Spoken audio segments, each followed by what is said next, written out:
everybody, I'm Jack Flyer, and today I'll be reading Chapter 5, Triumph and Tragedy, from my book, The Diary of Jack Flyer. If you could hit the like button, and anyone that hasn't subscribed, if you could subscribe, I'd really appreciate it. Let's get into it. Chapter 5, Triumph and Tragedy. March 17, 1982. Had some exciting news delivered from our local doctor today.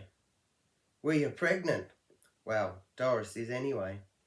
Already 5 weeks along, so we will have a new addition to our family in 8 months. Wow, I'll be a dad. Me, a dad? What a thought.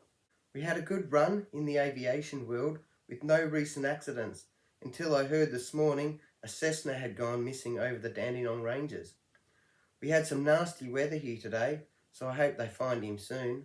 Reports stated one occupant was on board, flying from central Victoria, heading across the ranges west to east. Crazy bloody commercial pilots flying in this weather. I used to envy them, but now I'm much wiser. I think they're mad.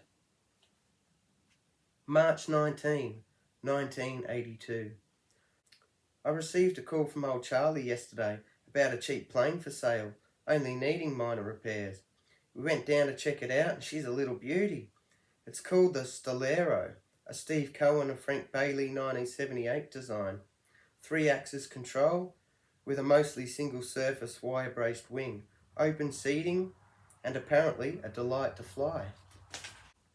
I made a low offer and couldn't believe he accepted, so now I own a proven design that should be somewhat safer and handle a little better. We've decided to modify it to accept a 50-litre tank and add some more gauges from Black Betty to get her more cross-country compatible. We'll also move the fuel gauge sight tube on it to be visible from the seating position. Other than a couple of minor tears, I think the plane will be a good goer. As I have a few days off, we had a new inspector today who didn't agree with the progress. Don't know why Sammy's been replaced though. I will get stuck into the Storey, and it shouldn't take long to have her modified and looking pretty. I heard on the radio today that they still haven't found that Cessna pilot. Poor bugger, hope he's okay. March 25th, 1982. Well, the Storey was all finished with the help from Charlie, Tommy, Alan and Boyd. We did a mission and stayed up most nights until 2 to 3 a.m. in the morning. The results were amazing. We installed a new 50-litre tank and diverted the fuel gauge tube so it can be seen while seated. Installed a new dash panel with airspeed indicator, turn ball, compass, exhaust gas temperature and cylinder head temperature. We repaired a couple of tears, did a weight and balance check for the CFG, centre of gravity. Cleaned her off and she looks a treat. Tomorrow we will see if our work has paid off, as I will take her up for a maiden flight. Boyd brought his Laser here yesterday, and it was a real delight to watch him fly it. The Laser looks difficult to fly, with its weight shift and standard control combination, but once it lifted off the ground, it was a whole other story. Boyd made this contraption do manoeuvres I thought never possible. He even did a touch and go, on just the main wheels. Brilliant flying skills and brilliant little plane. Just heard a news update. They found the wreckage of that missing Cessna today. It looks like it made an emergency landing in bad weather in a small patch of open ground in the ranges, only to collide with trees at the end. The plane then erupted in flames and started a small grass fire. Speculation is that the pilot survived the initial landing only to be burned alive on the impact with the trees. A true tragedy, and I feel for his family and friends. Rest in peace, fellow aviator. March 26, 1982. We were all up early this morning, around 4 a.m, and had my new bird ready by 5 a.m. We then had to wait for daylight to come. It was cold and dewy, and when the sun appeared, so did the fog. We eagerly pushed out the Storey to the paddock runway, and I decided to do a few taxi runs whilst the fog lifted. In this plane, I'm able to pull the starter from the seating position, and the improved Robin engine fired easy. It sounded very similar to Black Betty, only less vibrations. I began by slow taxiing around the paddock, building confidence. When I felt comfortable, I decided on a high-speed taxi run. I opened up the throttle and pushed the stick forward. It ran along for some 20 metres before the tail rose, but when it did, she picked up speed rapidly. Before I knew it, she'd lifted off the deck and I had a moment of panic. I froze slightly as the plane climbed out. I then regained my composure and levelled her out. The fog was wisping past me and the moisture poured from the wings as I evaluated my situation. Then it occurred to me, I'm flying, the plane's flying, so deal with it. Fly it, Jackie boy, fly it! I continued level flight until I reached the boundary fence, where clear vision of the ground was met with relief. I then began a gentle left bank. Response was sensitive and effective, and I found her a real delight to fly. I continued a large circuit, getting the feel for her, and she was truly magic. As the fog cleared and I felt more confident, I dived her down to do a nice low flyby over the boys. I was having so much fun I had to take advantage of the conditions and climbed to 300 feet for a stall test.